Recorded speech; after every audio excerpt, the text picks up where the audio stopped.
Hey, it's DJ Veronica, and today I want to talk about suffering.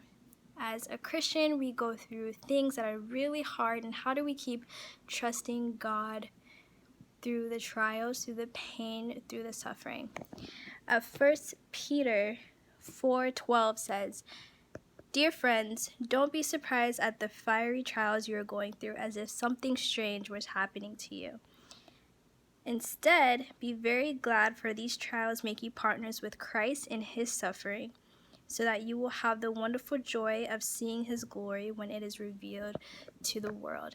And there's so many other verses that talk about suffering and going through trials and enduring. I'll list them below. But trusting God when it's hard, trusting God when you're going through serious trials, you're going through serious heartache, in the midst of that, you don't see that you're growing. You don't see that you're being strengthened. You don't see that you're going from glory to glory.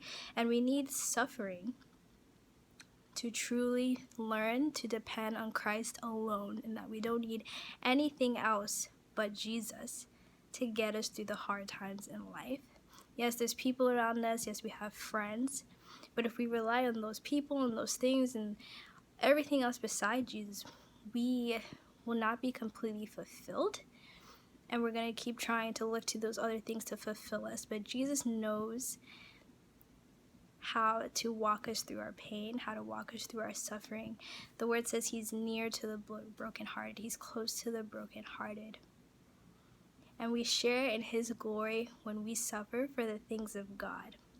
Jesus endured the cross. He endured the pain, knowing the glory that was set before him.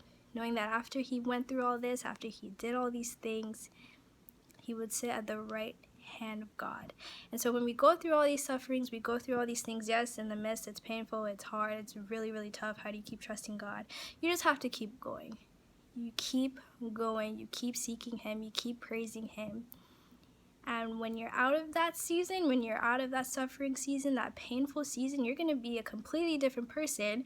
And you're going to ask yourself, how am I so different right now? How did I change? Just because you went through an enduring suffering season, and now you have this glorious aftermath that could only happen through suffering.